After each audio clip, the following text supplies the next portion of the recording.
Hello and welcome to the 2014-15 Testing Security and Ethics Training.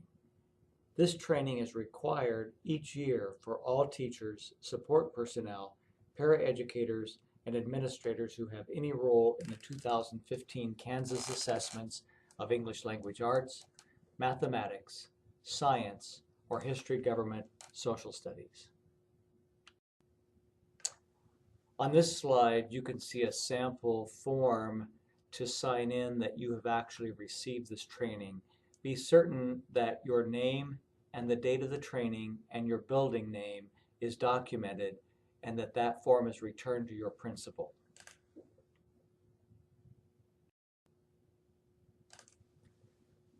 The test security plan. There are a variety of responsibilities, but I'm going to focus right now on teacher responsibilities. Make sure that you have attended this training and signed the agreement to abide by the KSDE testing security, ethics of testing, and all regulations pertaining to state assessments. You will also need to follow all procedures outlined by me, the District Assessment Director. Follow the testing procedures outlined in the examiner's manual and from the training received on security and ethical practices for testing. Inside your room, make sure that you either remove or cover with opaque material any bulletin board displays, charts and diagrams, or other instructional material which may give assistance or advantage during testing. It is not necessary to cover up some of your artistic displays, etc. Only those things that would actually lead a student to a specific answer.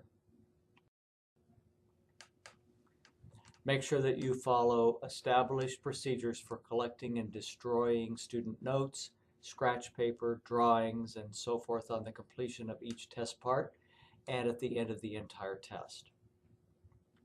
Do be sure that you're actively monitoring your testing environment. Move around the room. Make sure that you are checking on students and seeing what they're doing. Please make sure that you do not say anything that would let a student know whether an answer is correct. The teacher or the test proctor may not ask students how they got an answer. The teacher or the test proctor may not tell students to redo a specific item or to review any specific part of the test once testing has begun.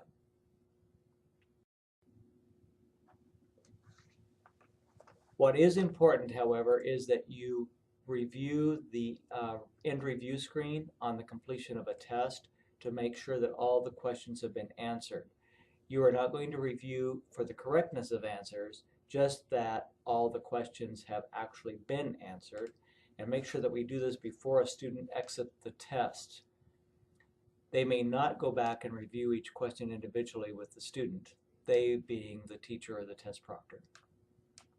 Teacher or the test proctor may not store or save on computers or personal storage devices any test items. Test items may not be shared via email or other file sharing systems or reproduced by any means.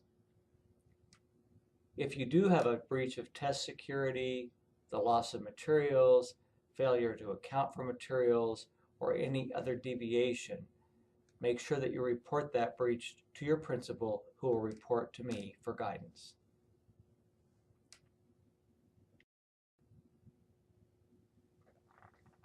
I put this reminder in a couple of places in this presentation, but it's really important. There are no longer any human readers allowed on state assessments. This is a federal regulation and we have to comply with it. Students who have read aloud listed as an accommodation on one of the following documents, either an IEP, a 504, a SIP plan, or an ESL plan, will be provided with the text-to-speech accommodation. No human readers are allowed to read any questions or answer choices. You will code the text-to-speech on the PNP, the Personal Needs Profile page within KITE. It is also important to go back and read that first sentence. The actual accommodation most likely will be listed as read aloud, not text-to-speech. So understand that we and anyone who is monitoring understands that read aloud means text-to-speech. Some questions to ask yourself prior to and during the testing, and you can read these on your own. I'll just drew the highlights. So fact tables, charts, diagrams cannot be available to be seen. The directions from the examiner's manual must be read exactly verbatim from the script. So this condition exists for standardization of testing. You can't paraphrase or skip over directions even when you feel that that would be an okay thing. Remember that this is a standardized environment, so you have to read exactly what is on the page for the directions. Making sure that students are the only ones who maneuver a mouse. Making sure you've collected student notes, scratch paper, etc., and making sure that those items were properly disposed of, meaning shredded. Making sure that you've followed all the procedures in the examiner's manual and that you're actively monitoring your space. That you're not directing or prompting students in any way during the test. Important here, do not direct a student to use a specific strategy or item. You cannot respond to questions during the test that would lead students to an answer, and you cannot suggest that they change their response. No coaching of students. The reading passages, you cannot read anything from the reading passage to students within the multiple choice portion of the ELA test. You can read from questions and answer choices, but not from the reading passage itself. However, the multidisciplinary performance task will have the text-to-speech enabled for any student, and that is a choice for any student to have. Make sure that we don't give students meanings of words, and please do not require students to use scratch paper to show their work or use the online tools. You can suggest it, but do not require it. So again, make sure that you've not asked students how they got an answer, that they've not been told to review or redo anything, and that you have not constructed answer keys. The teacher role will not allow for the reactivation of a student test, and at this point in time, this function is only reserved for district office.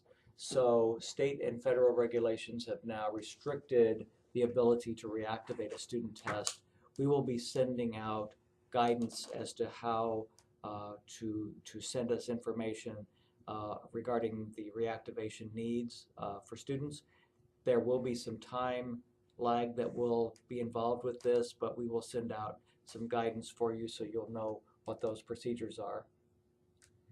Really important, the last item, two items actually, do not store or save any test items on any device. That would include a flash drive, into email, a direct save, or any other means. I have actually had an instance in the past where someone saw a test item that didn't seem to make sense. They captured it in a screenshot, sent it to a variety of people in an email, and that would be a direct violation of test security. Please do not capture any item. You can say we had some items that didn't appear to make sense or whatever else, that's fine, but do not attempt to capture that item. That would be a major violation of test security and could indeed lead to disciplinary action. And once again, no human readers. Students with that read aloud accommodation who also have that accommodation provided on a regular basis. And again, I did not say every time, always, forever, or whatever else, but it's a regular accommodation that is regularly provided to the student and is absolutely listed as that accommodation on one of those 4 documents. They will be provided with that text-to-speech accommodation within KITE. Make sure that you find the PNP page within Kite, the Personal Needs Profile, and that text-to-speech is coded right there. If you have questions about how to find or access the PNP page, your learning coaches are going to be able to assist you. Anyone in the special education department is aware of how to do this, but make sure that that does get coded. Those codes need to be in place prior to Friday, February 13th. This concludes the 2014-15 Test Security and Ethics training. Make sure that you have signed that you have received this training. Make sure that that sign-in sheet is returned to your principal. And thank you very much for your attention.